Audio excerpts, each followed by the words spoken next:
আসসালামু আলাইকুম। আজ আপনাদেরকে বাংলাদেশি হোটেলগুলোতে যেভাবে সবজি ভাজি করা হয় পরোটা বা নানের সাথে খাওয়ার জন্য সেটাই তৈরি করে দেখাবো। অবশ্যই হোটেলের বাবুর্চিরা যে সিক্রেট মশলাটা তৈরি করে সেটা দিয়ে, যেটার কারণে এই সবজির ফ্লেভারটা অনেক বেশি ভালো হয়। আশা করছি আপনাদের ভালো লাগবে। চলেন তাহলে দেখি।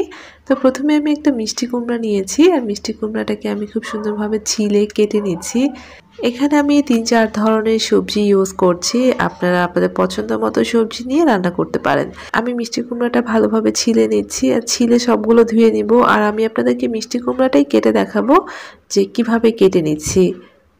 তো খুব ভালো করে মিষ্টি কুমড়াটাকে আমি ধুয়ে নিয়ে এসেছি। এরপর আমি মিষ্টি কুমড়াটা আপনাদের কেটে দেখাচ্ছি। একদম ছোট ছোট ৪ কোনা করে কেটে নিব। তো আমি নাইফ দিয়ে কাটছি, আপনারা আপনাদের পছন্দ মতো সুবিধা মতো কেটে নেবেন। একদম ছোট ছোট করে কিউব করে নিচ্ছি। আর যে ২-৩ ধরনের সবজি আমি এখানে ইউজ করেছি সবগুলোই আমি এভাবেই কেটে নিয়েছি। তো সবটুকু মিষ্টি কুমড়াই আমি এভাবে কেটে নিব। পুরো মিষ্টি কুমড়াটা এভাবে কেটে নিয়েছি। আর তার সাথে আমি গাজর, আলু আর লাউ নিয়েছি। আর সবগুলোকে কিন্তু আমি এভাবেই কেটে নিয়েছি দেখেন।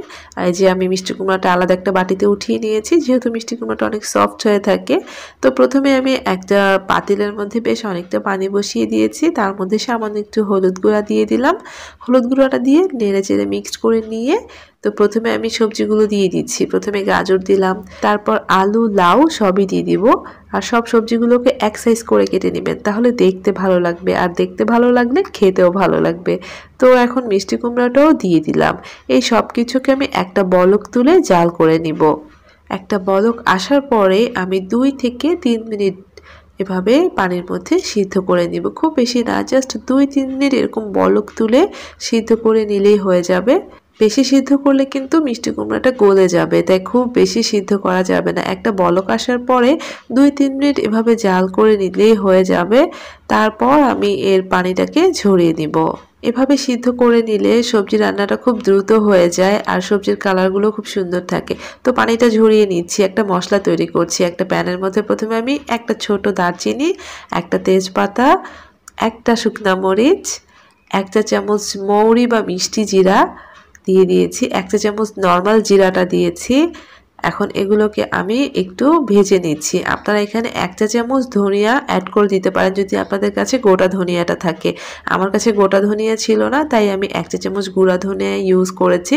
প্রথমে এগুলোকে ভেজে নিয়েছি, তারপর গুঁড়া ধনিয়াটা দিয়ে খুব ভালো করে ব্লেন্ড করে নিচ্ছি। আর এখানে আমি চুলায় কড়াই বসিয়ে দিয়ে বেশ অনেকটা তেল দিয়েছি, তার মধ্যে একটা শুকনা মরিচ এরকম দুভাগ করে দিলাম, একটা তেজপাতা, একটা ছোট দারচিনি, একটা এলাচ দিয়ে দিলাম। আর দিচ্ছি সামান্য একটু জিরা আর সামান্য একটু পাঁচফোড়ন। আপনারা যদি পাঁচফোড়ন পছন্দ না করেন তাহলে অ্যাভয়েড করতে পারেন। আর দিয়েছি ভর্তি করে ১ চা চামচ রসুন বাটা। একটু নেড়ে চেড়ে মিক্সড করে নিয়েছি। খুব সুন্দর একটা ফ্লেভার কিন্তু এই সময় ছড়িয়ে পড়ে। আর তখনই এর মধ্যে আমি দিয়ে দিচ্ছি পেঁয়াজ কুচি। পেঁয়াজ কুচিটা বেশ অনেকটা পরিমাণে দিয়েছি। আর পেঁয়াজ কুচিটা দেওয়ার পরে পেঁয়াজ কুচিটা নরম হওয়া পর্যন্ত ভেজে নিব। এতে করে এর ফ্লেভারটা দারুণ হবে। তো কিছুক্ষণ ভেজে নিয়েছি আর দেখেন পেঁয়াজটা নরম হয়েছে। এখন এর মধ্যে আমি আদা বাটা দিয়েছি ১ চা চামচ। আদা বাটা দেওয়ার পরে আবারও একটু ভেজে নিয়েছি। জাস্ট কিছুক্ষণ ভেজে নিয়েছি যাতে আদা বাটার কাঁচা গন্ধটা চলে যায়। আধা চা চামচ দিলাম আমি ধনিয়ার গুঁড়া, আধা চা চামচ জিরার গুঁড়া দিয়েছি। সামান্য একটু হলুদ দিলাম, যেহেতু আগেই হলুদটা দিয়ে আমি সিদ্ধ করে নিয়েছি। একটু নেড়ে চেড়ে মিক্সড করে নিলাম। তারপর এখানে দিয়ে দিলাম লবণ, স্বাদ মতো দিয়েছি। তারপর দিয়ে দিচ্ছি কাঁচামরিচ আমি আমার পছন্দ মতো দিয়েছি। একটু ফেড়ে ফেড়ে দিয়ে দিয়েছি। একটু মিক্সড করে নিলাম। তারপর সেই যে পানি ঝরিয়ে রাখা সবজিটা সেটা সম্পূর্ণটা দিয়ে দিলাম। এখন সব কিছুকে নেড়েচেড়ে মিশিয়ে নিচ্ছি। কিছুক্ষণ আমি এভাবে তেলের মধ্যে ভেজে নিব। আর এভাবে কিছুক্ষণ তেলের মধ্যে ভেজে নিলে সবজির ফ্লেভারটা অনেক বেশি ভালো হবে। যেহেতু সবজিটা অনেকটা সিদ্ধ করে নেওয়া হয়েছে, এখানে খুব বেশি পানি ইউজ করা যাবে না, তাই কিছুক্ষণ সবজিটাকে এভাবে মশলার সাথে ভেজে নিব। তো কিছুক্ষণ আমি মশলার সাথে সবজিটাকে ভেজে নিয়েছি। এখন এর মধ্যে আমি দিচ্ছি হলো পেঁয়াজ কলি। যেহেতু এখন শীতকাল তাই পেঁয়াজ কলি দিচ্ছি। আর দিচ্ছি আধা চা চামচ গরম মশলা গুঁড়া। আর দিচ্ছি সেই যে ভেজে রাখা মশলাটা, সেটা গুঁড়ো করে নিয়েছি, এটা দিচ্ছি। এই মশলাটার ফ্লেভারেই কিন্তু এই সবজির ফ্লেভারটা একদমই চেঞ্জ হয়ে যায়। মানে হোটেলগুলোতে এই ধরনের কিছু সিক্রেট মশলা ইউজ করে, যার কারণে হোটেলের সবজিগুলো খেতে একদমই অন্যরকম হয়। আর এর ফ্লেভারটা এত ভালো হয় যে আপনি যদি রান্না করেন বাসায়, তাহলে কেউ বুঝতেই পারবে না যে এটা আপনি বাড়িতে তৈরি করেছেন, মনে করবে যে আপনি হোটেল থেকে কিনে এনেছেন। এই সবজিটা খেতে এতটাই মজা হয় এই মশলাগুলোর কারণেই। তো খুব ভালো করে মশলাটা মিক্সড করে আমি কিছুক্ষণ ভেজে নেওয়ার পরে সামান্য একটু পানি অ্যাড করে দিচ্ছি। এখানে কিন্তু খুব বেশি পানি দেওয়া যাবে না, খুবই অল্প পরিমাণে পানি দিয়ে এটাকে দমে দমে রান্না করতে হবে। যেহেতু সবজিগুলো অনেকটাই সিদ্ধ হয়ে যায় একটা বলক আসার পরে, তাই এখানে আর খুব বেশি পানি ইউজ করতে হয় না। সামান্য একটু পানি দিয়ে আমি ঢেকে বসিয়ে রাখছি, চুলার আঁচটা একদম লো করে দিয়ে। তো কিছুক্ষণ পরেই দেখবেন যে সবজিটা খুব ভালোভাবে সিদ্ধ হয়ে যাবে। আর দেখেন সবজি থেকে কিন্তু অনেকটা পানিও বেরিয়ে গিয়েছে। তাই এই সবজি রান্না করার সময় পানি ইউজ করতে হয় না, খুবই অল্প পানি দিয়েছি যাতে মশলাটা সবজির মধ্যে খুব ভালোভাবে ঢুকে যেতে পারে। তো আমি একটু ভালোভাবে নেড়েচেড়ে দিচ্ছি। আরও কিছুটা আমি পানি কমিয়ে মাখা মাখা করে নিব, তাই আবারও ঢেকে দিব। তার আগে কিছুটা ধনেপাতা কুচি ছড়িয়ে দিচ্ছি, বেশ অনেকটা ধনেপাতা কুচি দিয়েছি। তারপর আমি ঢেকে বসিয়ে দিয়েছি যাতে ঝোলটা আরও কমে আসে, মাখা মাখা হয়ে যায়। কিছুক্ষণ রান্না করে নিলেই দেখবেন যে এরকম মাখা মাখা হয়ে গিয়েছে। এই পর্যায়ে চুলাটা একদম কমিয়ে রাখতে হবে না, একটু বাড়িয়ে দিয়ে ঝোলটা কমিয়ে নেবেন। এরকম মাখা মাখা হলে নামিয়ে ফেলতে হবে। এটা আর বেশি সময় নিয়ে রান্না করতে হবে না, জাস্ট পানিটা কমে গেলে যখন এরকম মাখা মাখা হবে তখনই নামিয়ে নিব।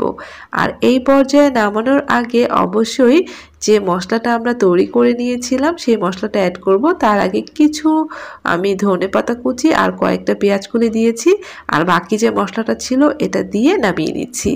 আর এটা দিয়ে নামিয়ে নেওয়ার পরে এর ফ্লেভারটা একদম আপনার পুরো ঘর জুড়ে ছড়িয়ে পড়বে। অবশ্যই মশলাটা নামানোর আগে একটু ছড়িয়ে দিবেন। আমি নেড়েচেড়ে মিক্সড করে নিয়েছি।